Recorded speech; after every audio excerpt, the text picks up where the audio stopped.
What is going on, OWS fam, DFS fam, YouTube fam, podcast fam? Welcome to the third Week 5 DFS Lab DraftKings edition. I am your host, JM to Win from oneweekseason.com. Today, Keegan and I will be, same as we've done the last couple Friday shows. We record these on Friday. They go live on YouTube Friday night or Saturday morning. We have taking a look at the Bink Machine Optimizer on 1 week season. And as we've talked about, even if you are not an MME player, your single entry 3-max play will get dramatically sharpened by using an optimizer. There's a lot of cool things we've talked about in this show in that regard. Also, if you're not using an optimizer, there's a lot of things we'll talk about in today's episode that will help you specifically in the Week 5 slate and then also in your DFS play in general. So with that, let's get started. 1 week season. Yo, Keegan, welcome back. Glad to be back. Glad to learn about today's episode of Bink Machine. So we've done 2 of these. You still haven't had a weekend where you actually used it yet, right? Nope. I've been waiting for this specific moment. You took some shots on it last weekend, right? And then didn't end up like using it, or did you not even get around to using it last weekend? I didn't want to use it last weekend because I was still unsure on some things I'm going to ask questions about this time, and hopefully I will have a lot more clarity and be able to use it this week. And maybe get into these tournaments that I wasn't able to get into. Man, I'll tell you what. That's right. That was so discouraging, spending like 3 hours, or like it took a little bit longer than like for me because it was my first time doing it. And I played around with it a little bit as well. So I spent probably a grand total of 5 hours on this. And, it's pretty frustrating and discouraging when you spend all that time on something and then you have like results, because I wasn't even able to get in those tournaments. So right. So for those of you who missed this, what happened to Keegan 2 weeks ago was he built his 150, spent all his time, got familiar with the Bink Machine, built his rosters, and then went to enter, what was it, the quarter arcade, the 25 cent, 150 max? The 50 cent one. Okay, 50 cent. And then it was already full. So that, and then also, Mike Johnson last week, who one of our core contributors, was raving about the Bink Machine and how he hadn't used an optimizer in years, and like how this was the optimizer that he had been looking for back when he used optimizers, and had kind of completely stopped because just nothing fit what he was looking for. But then last week he ended up having to like deregister a bunch of contests because he'd messed up one of his rules, and so like it wouldn't build rosters, and he couldn't figure out what rule he had messed up, and so eventually he had to be like, let me go just like exit all these contests that I have reserved. Because that's part of the learning curve of using an optimizer. So a couple things there.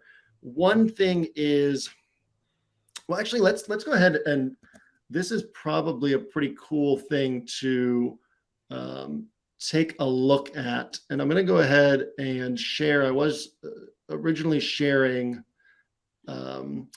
the Bink Machine screen, but I'm actually going to share. Let's see. Stop that one. Share screen. DraftKings lobby. Okay, here we go.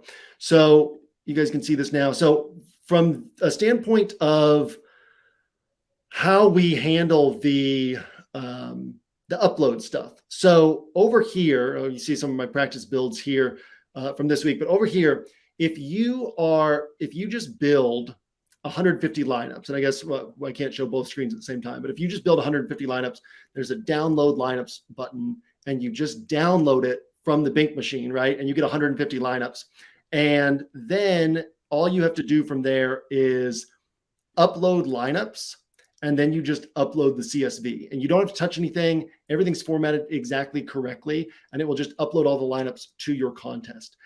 Where things get a little bit more complicated is if you have already reserved lineups. So for example, I have to fly to Oakland each week because I live in Oregon. So I have to fly to Oakland each week to enter my DraftKings, to reserve my DraftKings lineups.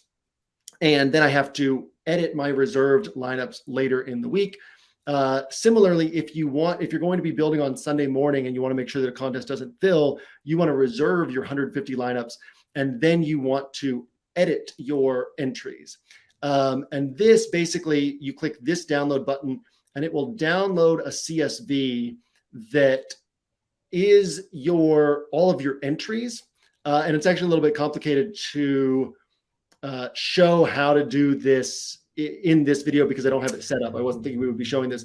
But basically, to edit your entries, you got to go through the steps to edit your entries. And maybe at some point, Keegan, while you're talking through some stuff later in the show, I'll show how to do that. That way, people who, if you want to reserve your entries beforehand, you won't get stuck in the spot where it's like, oh, I'm uploading my entries and then this contest is filled, right? Or I've reserved these entries and I don't know how to get these entries in there. And so I can kind of help show how to do that. So I've done this first step. We downloaded, we see this says 215 entries. So these are all of my reserved entries and I've downloaded them, and then we'll be able to see how we edit those in order to like with our Bink Machine created lineups in order to change reserved entries, or even like change entries that we've already created. We can overwrite all of them through the Bink Machine. It's not that difficult to do. It's just it's not intuitive because it's all Excel, right? So it's all spreadsheet stuff. So it has to read it. Everything has to be correct. There can't be any mistakes.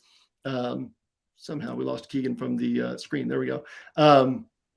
But yeah, so we'll take a look at that hopefully deeper into the show of how to edit your entries. The other thing I want to say is it's pretty important to, in my opinion, you build 3 or 4 rules and then you run 50 lineups. That's what I always do. I build 3 or 4 new rules, I run 50 lineups. I build 3 or 4 more rules, I run 50 lineups. That way, if I run into something that is causing the optimizer to not work with my rules, where it's like a rule doesn't make sense to the optimizer, I can pinpoint what rules those were. So what actually happened to Mike last week was something that happened to me the first week that I used the Bink Machine. And that was, I had a player group, and we can just create one real quickly, but let's say that if we play Travis Kelce this week, we want to also have Patrick Mahomes on those rosters. So what we would want to do, we know we set anchor on Travis Kelce. We click this anchor button. You see that it's now blue. And then you put 2 min, 2 max, which means play both of these players on 100% of Kelce rosters. So we can follow this logic. It says if a roster has Travis Kelce, that's what the anchor means. If the roster has this player, then play 100% of Travis Kelce rosters, play both players in this pool. Now, if you wanted some sort of strange rule where it's like, or I guess this isn't a particularly strange rule, but if we wanted to have one bring back from the other side of this game on any Travis Kelce roster, right? Then we would add Justin Jefferson, Jordan Addison, and we would say, if you wanted one of these Vikings pieces, but we're willing to have as many as 2, then you would do 2 min, 3 max.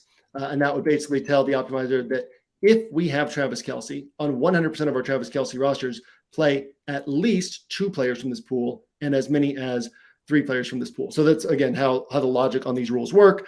The training video, which is, again, this is right here is some admin stuff, but the training video up here goes page by page and explains all of this. This is the video Keegan and I created a couple of weeks ago. We'll have, I'm going to add last week's video as well and this week's video, but kind of gives you a look at how I use the Bink Machine. This one in particular shows the unique ways in which I use an optimizer to get it to build the way I want. Anyhow, what happened to Mike last week is he had forgotten to click that anchor button.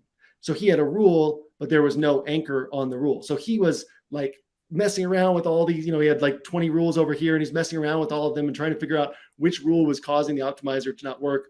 And too late, he realized, oh, I have a rule that I literally just didn't set correctly. I didn't press the anchor button. That same thing happened to me in week 1 or week 2, but I was building, I would set a handful of rules and then build 50 lineups, set a handful of rules and build 50 lineups. So when I had one where it couldn't build it, I was able to see like, oh, okay, it must have been one of these last 3 or 4 rules. I was able to go through them and see what might've been wrong with them. Because we'll see that if we have, let's do this, right? So now this rule is going to mess up the optimizer and we'll go to build and it says initializing and then it should eventually, it's actually trying to build in spite of the fact that we have that, that error, that incorrect player group. So probably if we had like some percentages set on Travis Kelce, I was trying to show you guys what the error message looks like, but basically, little things like that is the things we want to look for to make sure that we're not like messing up the optimizer. And the easiest way to do that is to build a few at a time, add a few new rules and then build 50 lineups, add a few rules, build 50 lineups. And that'll help to make sure that we can pinpoint any issues, because again, it's so much faster to build 150 lineups this way than trying to hand build all of them. But if you make these critical errors, then it becomes way more complicated. And going back to, before I toss back over to you, Keegan, just going back to what I've said over and over and over again, I'm now 7 of 12 profitable weeks in single entry and 3 max play since I started using an optimizer.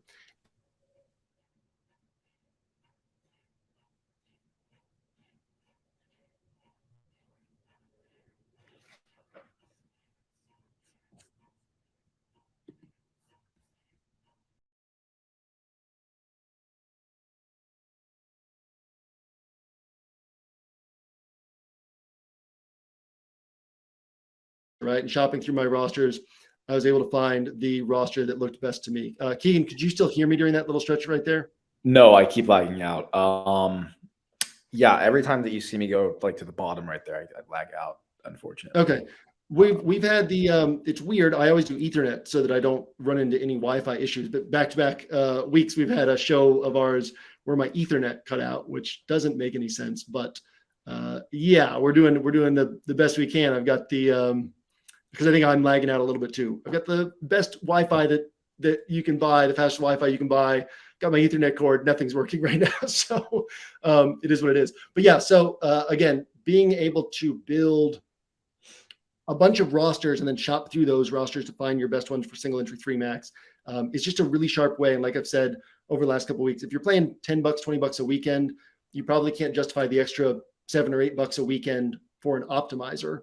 But if you're playing $70, $80, $90, like the edge gained in paying that extra $7 or $8 a week for an optimizer, it doesn't have to be the Bink Machine. I really like Fantasy Labs. It's what I used last year. You can get OWS projections automatically uploaded, ownership projections automatically uploaded to Fantasy Labs by checking out through us. I really like the Solver, which we don't have a partnership with, but CSU Ram, who was one of the guys who started Fantasy Labs, also started the Solver. ETR works with them. They have a really great product. RotoGrinders optimizer is really excellent. Love what they're doing over there. So like, find an optimizer that works for you. But that angle of just, spending a few extra bucks a week, if you buy a full season package right now, it's $119 for the Bink Machine. And you've got 14 regular season weeks left plus playoffs. So break that down to what that costs per week. And it is worth it for the edge, even if you're a single entry 3 max player. So with that, Keegan, let's toss it over to you for some initial questions that you might have on some of this stuff. Yeah. So the largest issue I had in building these was, I would say, the settings where you have to add certain players, like with the anchors and all that. So it was difficult for me to figure out. So first off, the anchor, I didn't know what that had meant. Along with the min and max up there, I still am not too sure, because I lagged out, I think, on when you were explaining that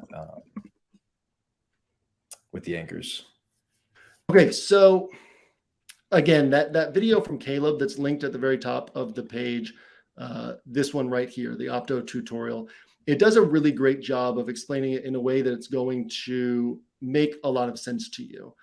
Before we get to that, again, one of the things that I always like to do is run some rosters just to see what's showing up frequently. So before even looking at ownership projections, I knew that Wan'Dale Robinson would be popular before even doing this, but was able to see okay, Rashee Rice is popping in here. Michael Wilson's popping in here. A lot of Travis Kelce. We don't have a rule that says no tight end in the flex. So we have a lot of Travis Kelce in the flex.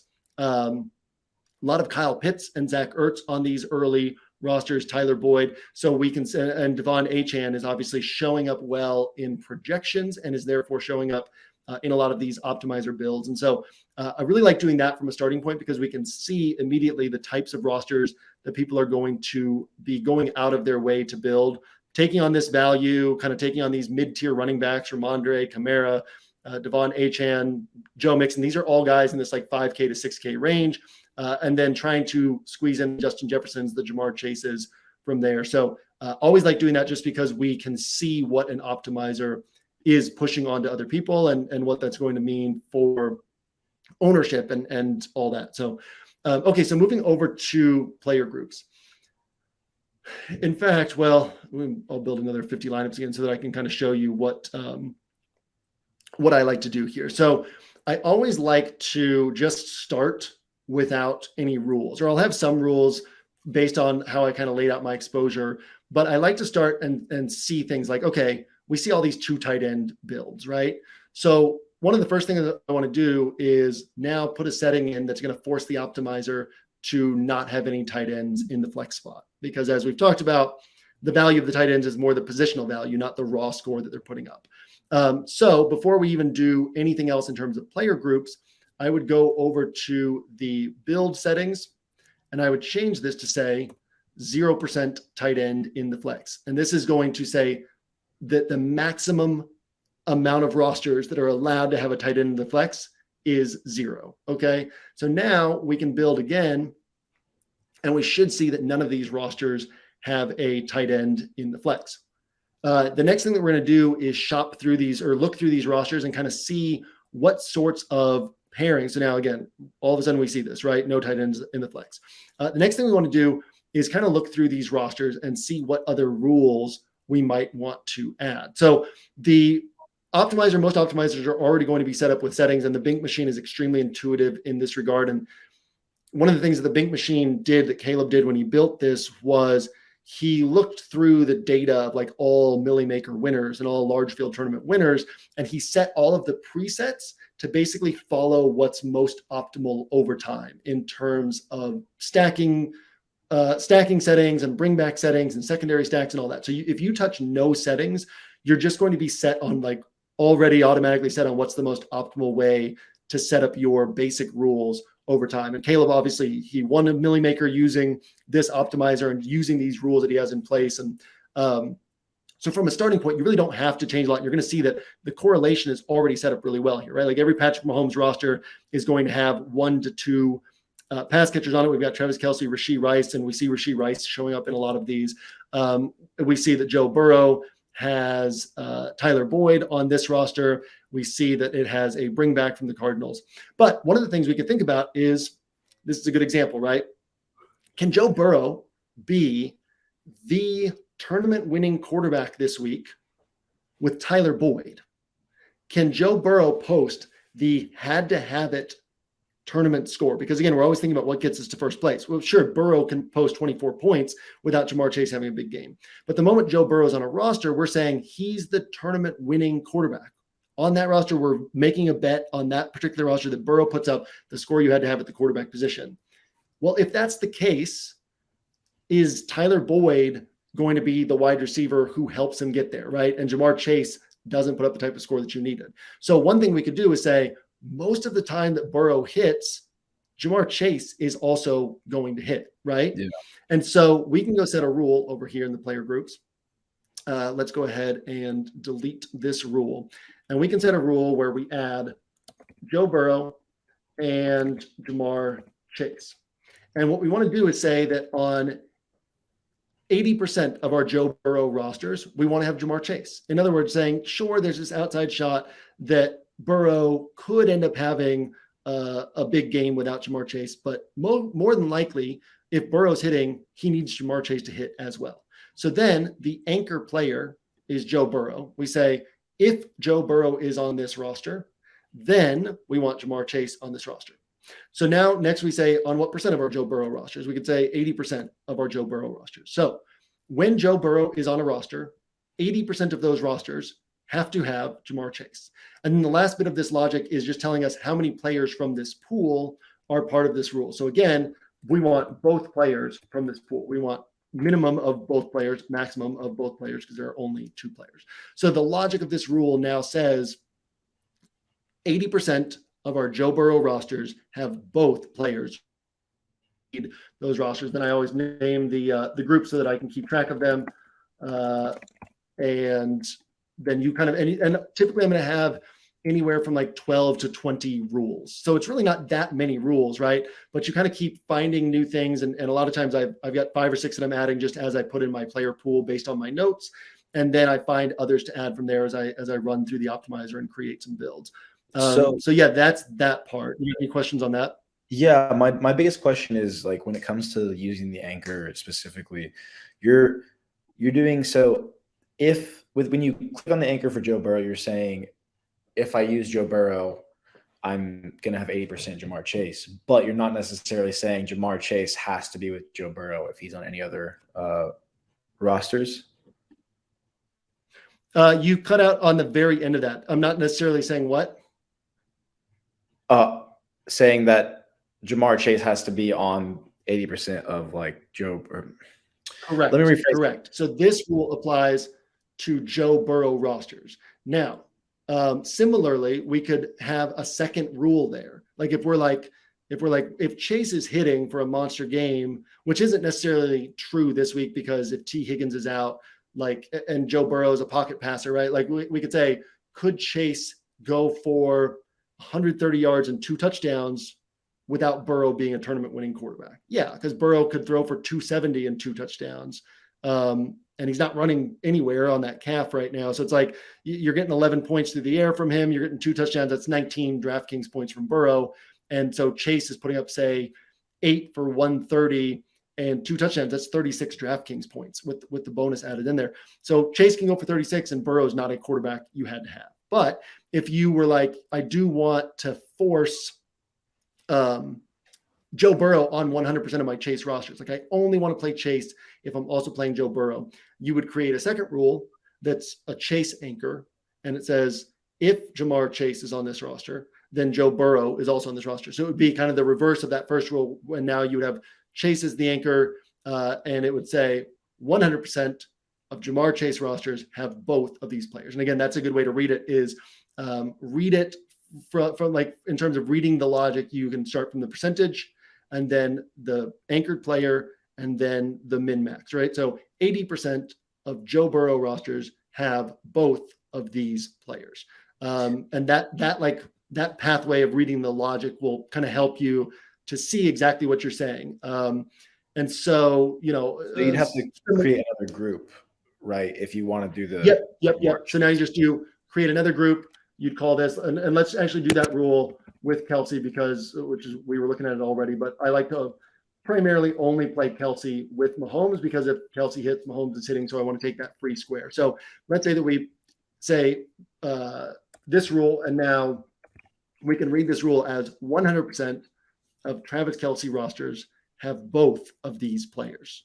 And so, yeah, like once you've kind of find the pathway to reading the rule, the logic of the rule starts to make a lot more sense. And now we can run this build. And we've already switched so that we have no tight ends in the flex. Over in the build settings, we have, because a maximum of 0% of rosters are allowed to have a tight end in the flex, right? We set that rule. So now we should have no tight ends in the flex. We should now see that every Travis Kelsey roster has Patrick Mahomes. In fact, we can search for Kelsey and just scroll through Kelsey, Mahomes, Kelsey, Mahomes, Kelsey, Mahomes, Kelsey, Mahomes, Kelsey, Mahomes, right? Similarly, we could search for Burrow and we'll see that almost all of our Burrow rosters are going to have Jamar Chase because we set that at the logic was 80% of rosters with Joe Burrow have both of these players. So there's going to be some Burrow rosters without Jamar Chase. We have 5 total Joe Burrow rosters is what it's showing when I search. So there's probably going to be 1 without Jamar Chase, and there might be 0, right? You can have Jamar Chase on 100%. We're just saying at least 80% have to have Jamar Chase. So it looks like all of these have Jamar Chase. But the logic in there tells it, hey, at least 80% have to have Jamar Chase if you're playing Joe Burrow. So what do you have from that? You got any other questions from there? Looks like we had another lag on Keegan's end. So I'm going to go ahead and show how actually, there we go. Okay. So if we wanted to, this is going to be a little bit complicated to share the screens because I'll have to toggle between different screens that I'm sharing. But let's say that we wanted to add these 50 lineups to our entries that are already reserved. And so I'm going to show this right now so that if you have reserved entries and you're wanting to then upload those entries, this shows you how to do it. So I'm on a Mac. I don't have Excel, or I do, but it's an old version. So everything for me comes up in like a CSV reader called Numbers, which doesn't actually work well with the logic of DraftKings and FanDuel and all this optimizer stuff. So what I always have to do is I have to open things in Numbers and then add it to a Google Sheet. So first off, we saw earlier that we took those reserved entries from the DraftKings app and downloaded them, right? So I then opened those and moved them over to a Google Sheet. So I'll show you that in a moment. I just copied all, moved it over to a Google Sheet. The next thing I'm going to do is I am going to download these 50 lineups that we just created in the Bink Machine. Now, obviously, I wouldn't be doing this without a lot more rules in place and a lot more control exerted over these lineups, but I'm going to download those lineups. And then now I'm going to stop the screen share on that. I'm going to share a new screen, which is this spreadsheet. So now we see this spreadsheet, and this spreadsheet has all of my reserved entries for the week. Now let's say that I only want to change my entries in the slant. And we can say that because that's typically what I do, right? I upload all of my entries to the slant, my 150, I upload them all to the slant. And then I kind of hand select the ones that I want to go into other contests. So you'll notice that there's all this stuff over here to the far right of this spreadsheet that you downloaded from DraftKings. So again, if you're just uploading your lineups, it's very easy.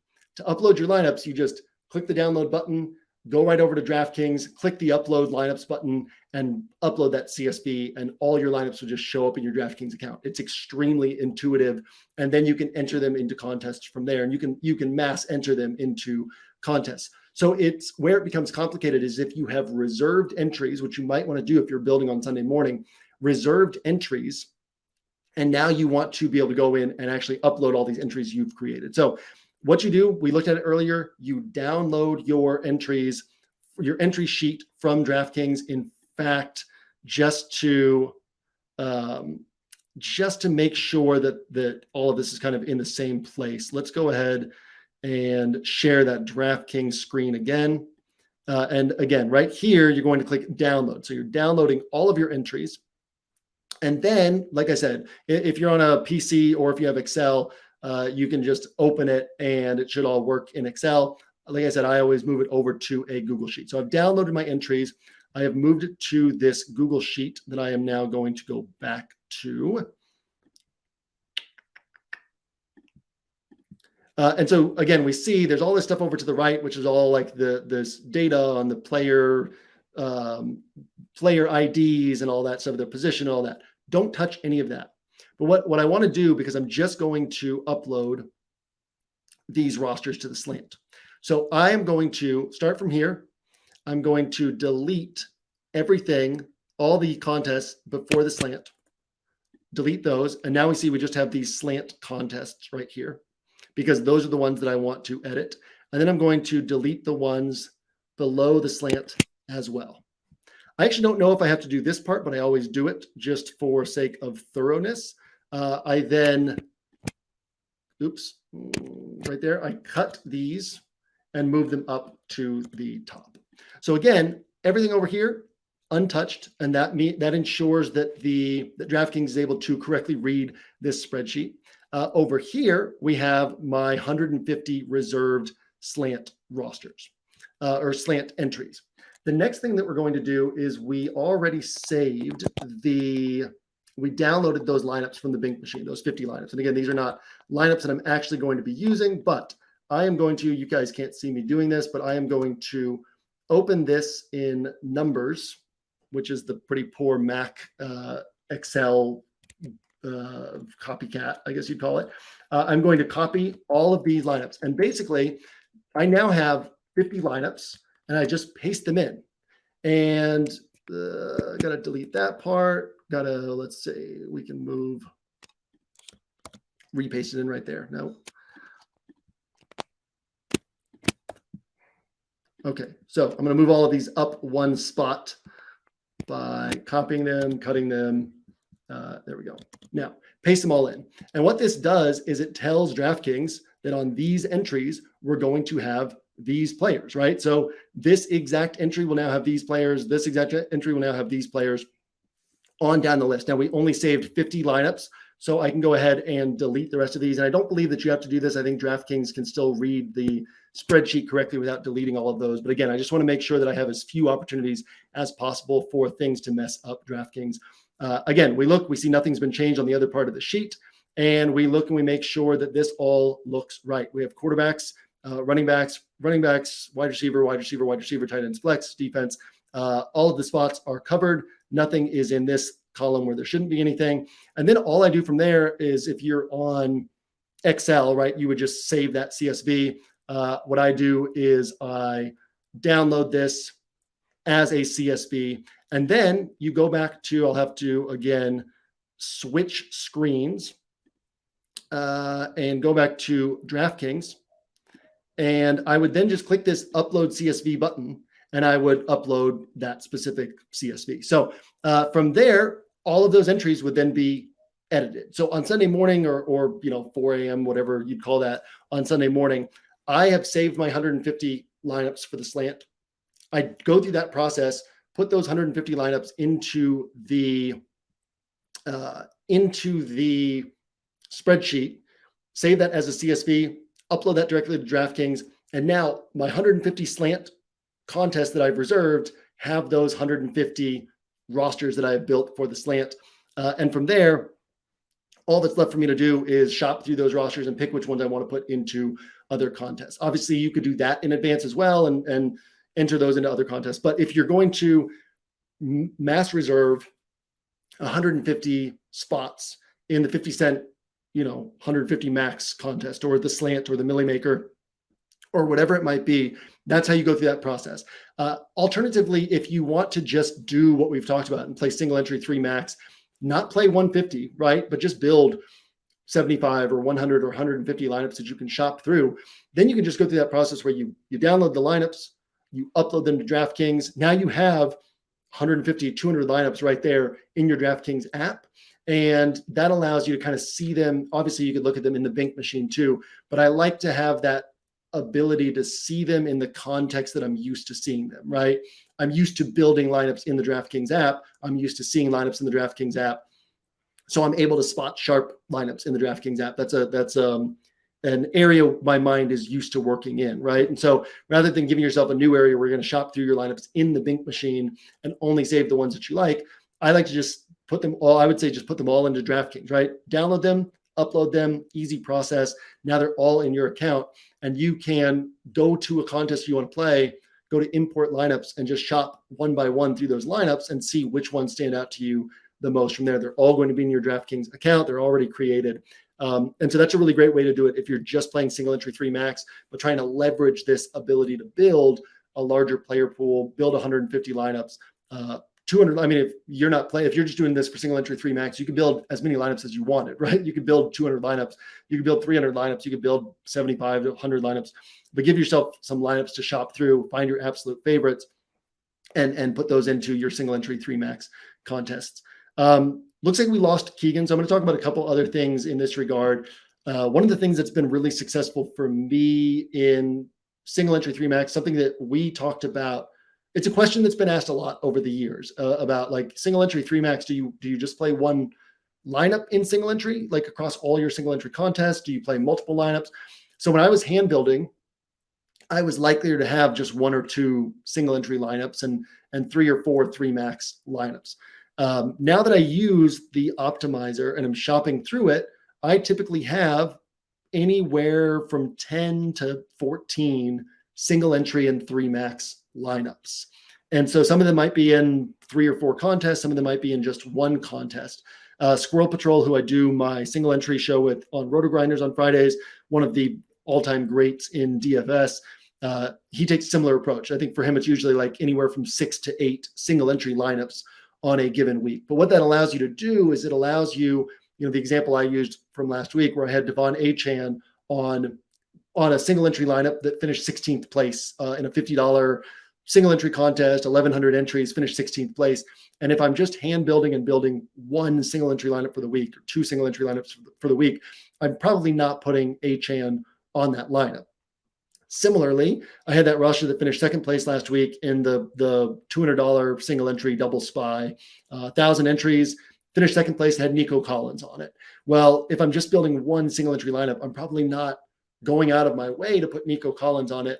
But as I'm shopping through my rosters, this roster with Devon Achane really stood out to me. And so I was like, oh, I want to get this into, and in that Winner Circle podcast that's available on the 1 Week Season podcast feed, that's a special kind of usually only for Inner Circle members, but we put it on the 1 Week Season feed this week.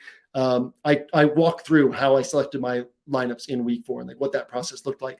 But again, having that Achane roster, it stood out to me. I made a note on it that said, has Achane on it. It stood out to me a few times. I want to put 50-ish more on this roster. And so then I put it into a $50 single entry contest. Similarly, that Nico Collins roster that finished second place in the double spy, the note that I had put on that one when it had stood out to me was one of my favorites. That was one of my favorite rosters out of all the ones that I had seen. And so because it was one of my favorites, it was like, okay, well, let me put it into this $200 single entry contest. So it's not the type of roster I would have gone out of my way to hand build for single entry. But because I'm building my 150 rosters and then shopping through those to select my single entry 3 max rosters, it's less about the players who are on the rosters, but more about which rosters stand out to me as really sharp rosters that have a good shot at winning a tournament. And so I end up with some of those players that other people who are hand building, they're not putting those players on their rosters, right? So you get this, 4%, 5% Nico Collins in single entry. You get this, I forget what Achane was last week, but I think sub 5% Achane in single entry because those are uncomfortable plays and you kind of skirt around that hurdle of your mind blocking you from playing these types of guys because you're able to instead just say, oh, is this a great roster, right? Can this roster win this tournament? And there's not the pressure of saying, this is my single entry roster for the week. What if I'm wrong, right? You're going to have 5 single entry rosters, 6, 8 single entry rosters, and you're firing them into different tournaments. And that gives you that opportunity to kind of embrace some of these rosters you might not otherwise be able to embrace. And people tend to want, it's like, well, if this roster hits, I want it in all my contests. But really, we're trying to create sample sizes here, right? So I had a second, I forget what contest it was. I think it was the spy, the $100 spy single entry contest. But I had a second place finish last year with a roster that was only in one single entry contest. But that was, I don't remember what the payout was, 10K or 15K or 20K, something like that. It's like, that was all that money added from having that roster in that one contest, right? And sure, if that roster had been in all my single entry contests that week, it would have been a monster weekend. But would I have actually had that one roster in all of my single entry play? Probably not. That wasn't the one, I put $100 behind it out of my 6K in entry fees. So it wasn't like the one roster that really stood out to me. It was just one of the rosters that stood out to me. And because I put it out there, I was able to capitalize on the fact that that roster was able to score well enough to bring back some money. Again, this last week, I had 2 separate single entry rosters that were able to finish in that top 0.1% of contests or top 0.2% of contests. And it wasn't that the rosters themselves were like, oh, this is definitely the one that I'm going to use on all my single entry play. It was more that, okay, this is these are 2 of the 14 rosters that are really standing out to me. And you get them out into play and you finish up in those top 2-3 spots. And that's enough to make it worthwhile, like to put you at profit in the weekend, sometimes really good profit on the weekend. So yeah, it would be great to have that one roster that hits in all your single entry contests, but that's far less likely to happen. And so just taking that pressure off of selecting that one best roster, which can lead you then saying, oh, well, I don't want Nico Collins on my one best roster. I don't want Devon Achane on my one best roster. Not that they can't hit, but the pathways to them hitting are more muddy. The floor is a little bit lower. The chances of them breaking a roster are a little bit higher. And so this kind of gives you that freedom to say, okay, like here's my pool of single entry 3 max rosters for this week. And as long as one of these hits, I'm now in great shape. So that is going to, I guess, wrap up today's show. Got into some key stuff in the Bink machine in terms of making sure that we really understand the logic of these rules. I think that pathway we followed of the percent, the anchor, and the min max, right? 100% of rosters with this player will have both players from this pool. That helps to kind of grasp exactly what we're saying with that rule, right? You can now put those rules into words in your own mind if you're getting confused by them. Again, we saw we did it last week as well, but how to make sure that we exert control over what's in the flex spot. The video from week 3, I really went deep into how I use the Bink machine and the kind of unique way that I do it with my preset projections that just have every player at 4x their salary. And so you can always go back to that video to kind of get a deeper sense of how I do that. And then we talked about how to make sure that our rules don't break the optimizer, right? Which is an issue with any optimizer, is that one rule that doesn't make sense to the optimizer breaks everything. And then it can be hard to pinpoint which rule that was. So again, I always had 2, 3, 4 rules, run the optimizer, and then make sure that it's running, right? Don't even need to look through the lineups necessarily, but just run a few rules, make sure that those rules are not breaking things. And then that way, if something does break, it's easy to pinpoint which rule it was and what might be the issue. And then probably pretty critically, we looked at how to upload our lineups, but that's straightforward and intuitive. But more importantly, how to edit our entries. So that allows us to reserve entries in advance and then take our Bink machine rosters or our rosters from any other optimizer. Again, you can use this for any optimizer, but take our rosters from any optimizer, edit our reserved entries, which is a pretty critical step here, because a lot of times you do want to wait until Saturday night or Sunday morning to actually build your rosters, but you might need to reserve your entries before then. So all of that hopefully helps you continue down this path as an optimizer user. I would say we didn't end up getting to a ton of stuff today that helps with week 5 specifically, but we did get to some stuff that helps in terms of maximizing our profit as DFS players. So hopefully that helps you on your way to profit in week 5 and beyond. We will see you back here in the DFS lab next Wednesday when we will open up the week 6 slate and put together a practice build. We will see you on 1 week season throughout the weekend, and we will see you at the top of the leaderboards on Sunday.